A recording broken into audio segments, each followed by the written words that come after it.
The entire royal court laughed when Princess Velora rejected the human. He stood alone beneath 1,000 golden lights, wearing a patched black coat and boots that had seen more mud than marble. Then, 20 minutes later, the king ordered that same man to become her only protector. Silence crushed the room. Velora turned toward the throne. "Father, this must be a mistake." King Theron didn't answer immediately. His eyes stayed fixed on the human below. Ethan Cole had arrived on the capital world with nothing but an old travel bag, a damaged military identification tag, and enough credits for 2 meals. No title, no estate, no family name worth recognizing. To the alien nobility, he was invisible.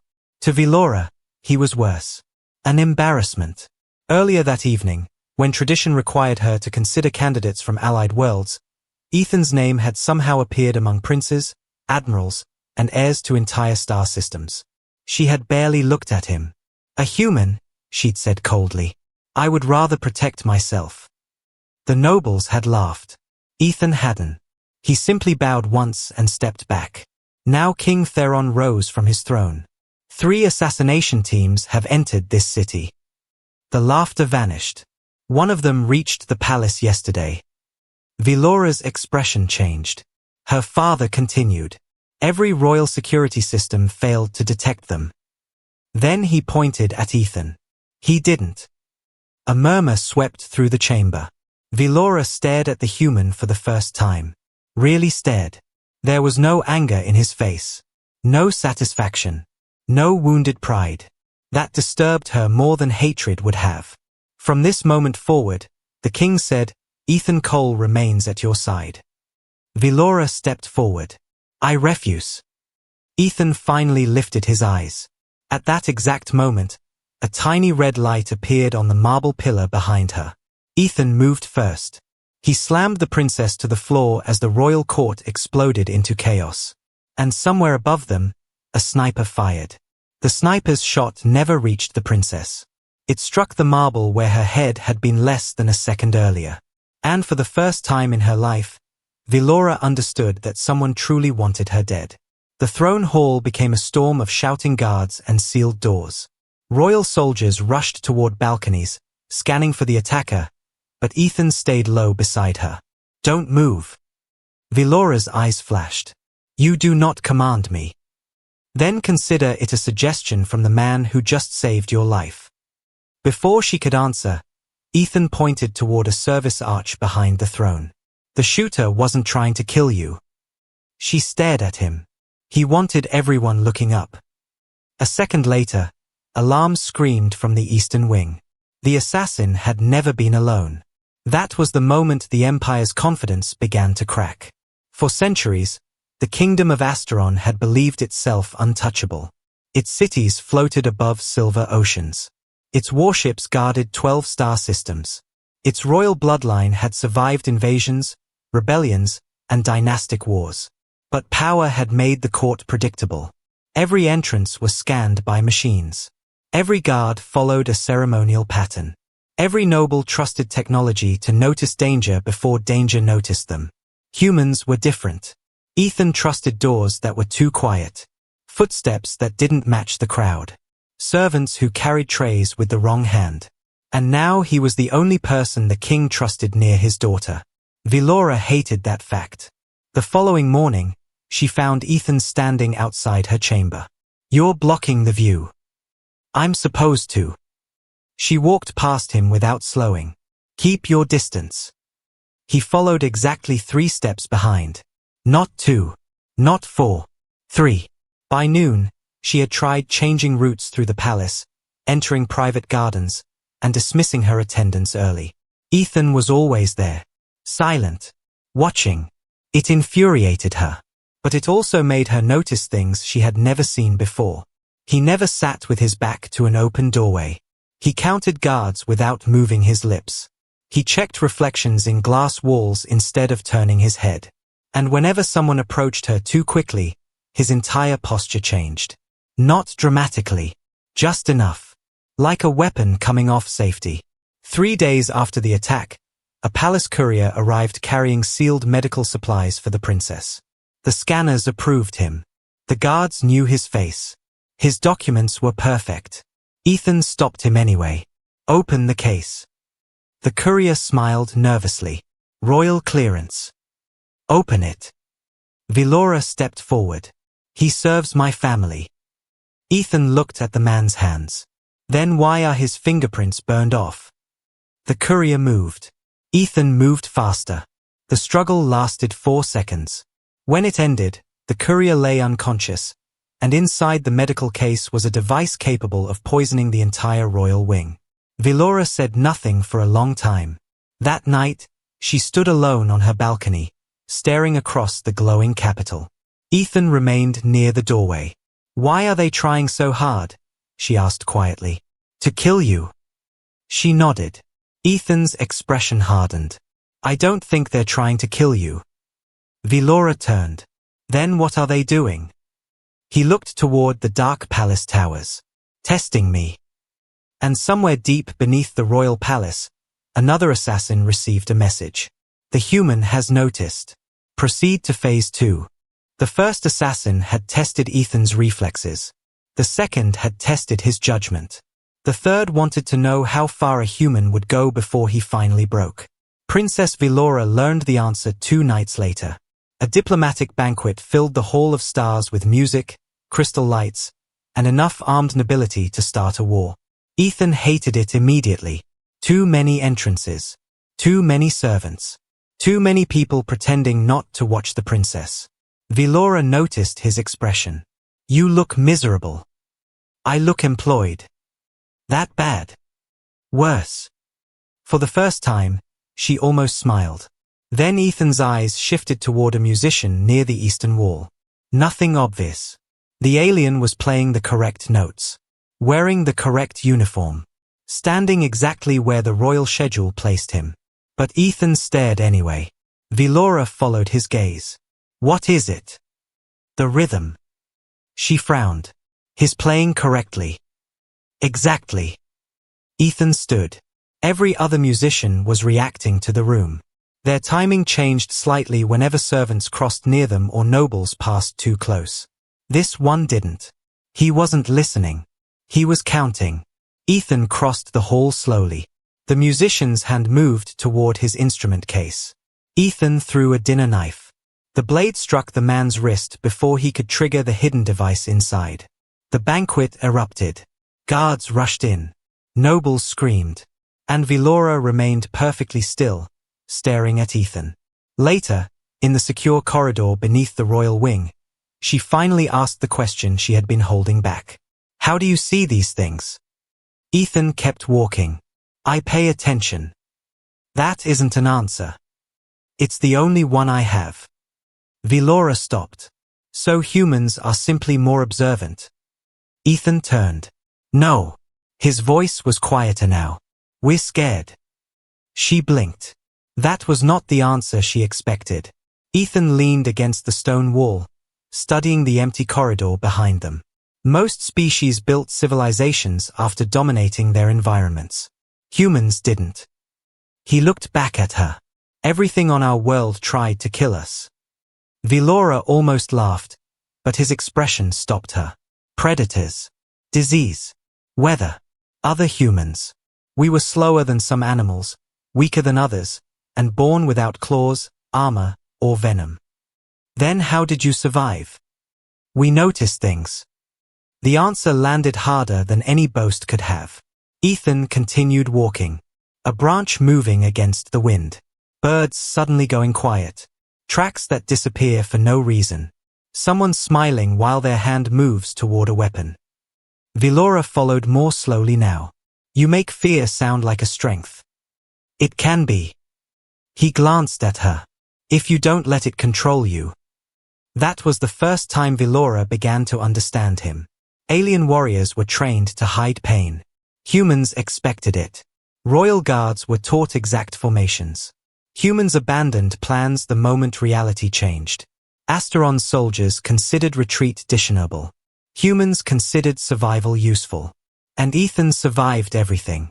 Over the next week, Velora started asking questions. At first, she disguised them as criticism. Why do you always choose the ugly corridor? Fewer windows. Why do you refuse the royal transport? Same route every day. Why did you move my chair? Bad sightline. You're impossible. I've been told. Their arguments became conversations. Their conversations became something neither of them wanted to name. One evening, Velora found Ethan in the palace training chamber. 3 royal guards were on the floor. None were badly hurt. All looked insulted. Captain Saric stood nearby with his arms crossed. He cheated. Ethan wiped blood from his lower lip. Velora raised an eyebrow. How? Saric pointed angrily. He threw sand in my eyes. Ethan looked at the princess. There was sand. You could have fought honorably. Why? Saric stared at him. Ethan shrugged. If someone wants her dead, do you think they'll wait until I'm ready? The room went quiet. Then Velora laughed. Not politely. Not like a princess. Actually laughed. Every guard turned toward her. Ethan just stared. What? She covered her mouth. Nothing. You're laughing at me. I am not. You absolutely are. The moment was small, but it changed something. Because until then, Ethan had only been her protector. Now, for a few seconds, he was simply a man standing in front of her. And Velora wanted to know who that man had been before the palace. She got part of the answer that night. They stood on the western observatory balcony beneath 2 pale moons. You were military, she said. Ethan didn't answer. Your identification tag. His jaw tightened. Was. What happened? War happened. That explains nothing. It usually explains enough. Velora watched him. You lost someone. Ethan looked toward the city lights. Everyone loses someone. The cold distance in his voice returned. Velora regretted asking. Then he spoke again. My unit was sent to defend a mining colony on Helix 9. She knew the name. Everyone did. The colony had fallen in 3 days. There were 200 soldiers, Ethan said. 4,000 civilians. Velora went still. How many survived? Enough. That isn't what I asked. No. He turned toward her. It isn't. She finally understood why the poor human had arrived with no money, no title, and no interest in impressing anyone. He had already been somewhere titles didn't matter.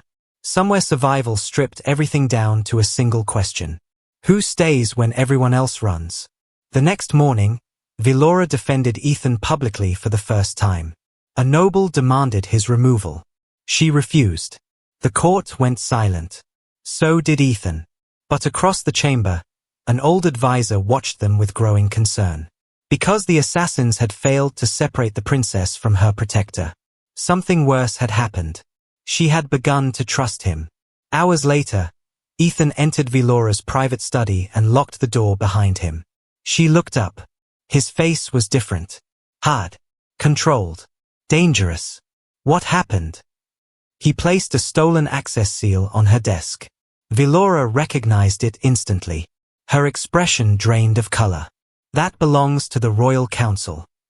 Ethan nodded. Someone inside your father's inner circle is helping them.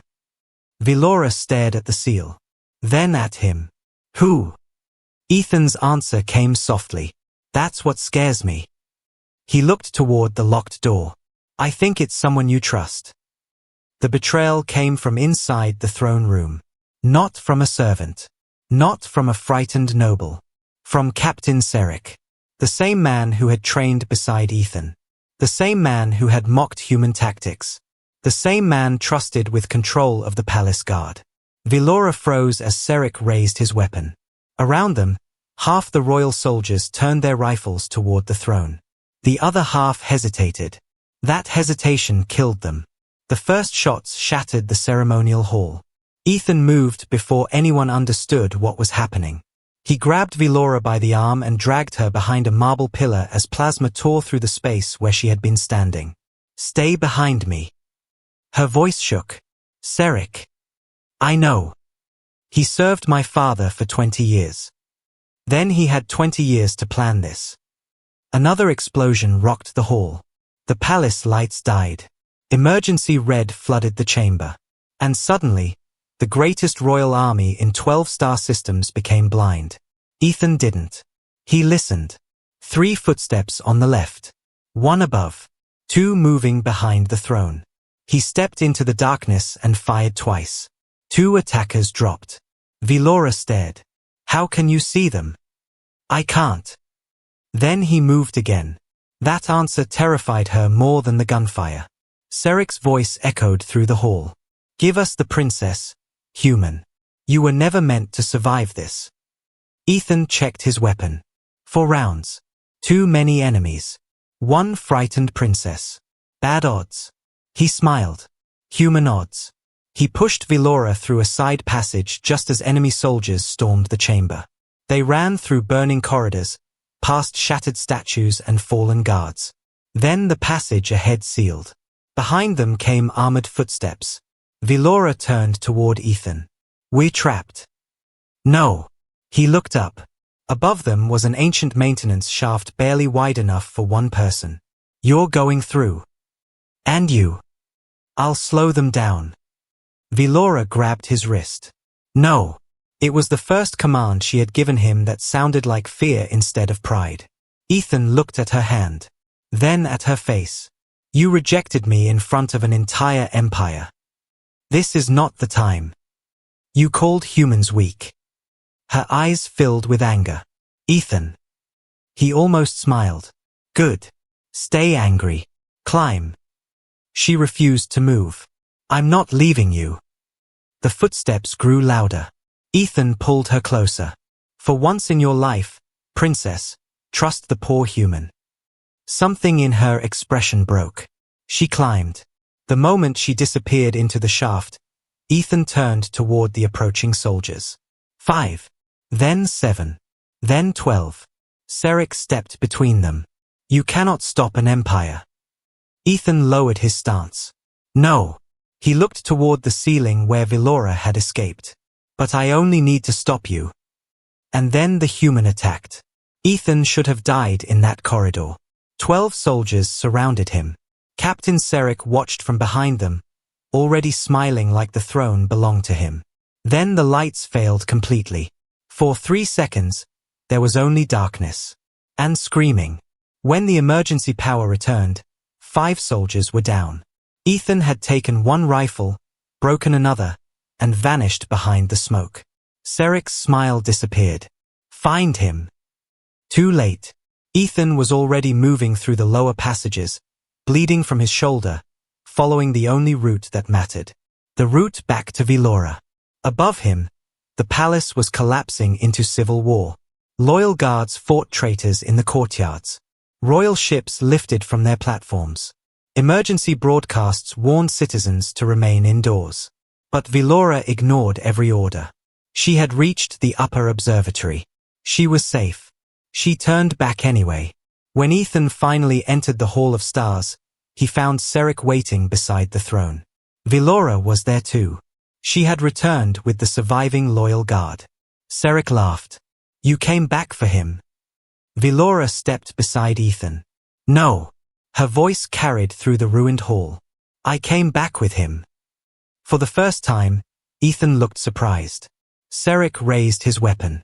Ethan was faster. 1 shot. The weapon spun from Seric's hand. The traitor fell to his knees. Around the hall, the remaining rebels saw their commander defeated. 1 by 1, they surrendered. By sunrise, the palace was secure. By noon, every screen across Asteron showed the same image. The poor human standing beside the princess. 3 days later, the royal court gathered again. Same golden hall. Same nobles. Same princess. Same human. But nobody laughed this time. Ethan wore no crown. No expensive armor. Only the repaired black coat he had arrived in. Velora stepped down from the throne. My entire life, she said, I was taught that greatness belonged to those born close to power. She looked at the nobles. I was wrong. Silence followed. Then she turned toward Ethan. I rejected this man because he had no wealth, no title, no royal blood. Her voice softened. When my palace fell, those things saved no one. She reached him. He did. The nobles lowered their heads. Velora offered Ethan the golden crest of royal protector. He looked at it. Then at her. I already had the job. A few nervous laughs moved through the hall. Velora smiled. This time, Ethan smiled back. The Empire had fleets, armies, ancient bloodlines. But when darkness came for its princess, only one man stood between her and death. The human she had once believed was beneath her. And across the galaxy, other kingdoms were beginning to ask the same dangerous question. What happened when humanity stopped being underestimated?